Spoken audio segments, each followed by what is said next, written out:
Hi friends, നൗഫലാണ്. Shan tours and ആഡ്വേഴ്സിന്റെ പുതിയൊരു വീഡിയോയിലേക്ക് എല്ലാവർക്കും സ്വാഗതം. വീട്ടമ്മമാർക്ക് പണി എളുപ്പമാക്കാനുള്ള ഒരു സാധനമായിട്ടാണ് ഞാനിന്ന് വന്നിരിക്കുന്നത്. Leaf blower. ഇനിയിപ്പോൾ ഉണക്കുകാലമാണ്, പറമ്പ് മൊത്തം ഉണക്കിയ ഇലകൾ കൊണ്ട് ബുദ്ധിമുട്ടായിരിക്കും.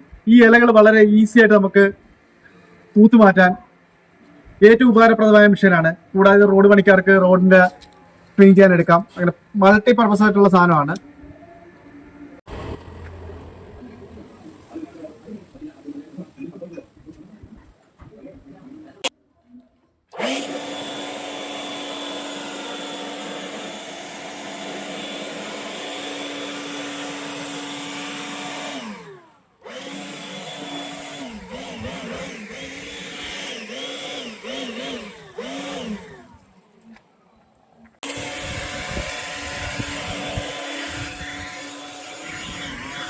നിങ്ങളുടെ വിലയേറിയ അഭിപ്രായങ്ങളും നിർദ്ദേശങ്ങളും അറിയിക്കുക. എല്ലാവർക്കും നന്ദി.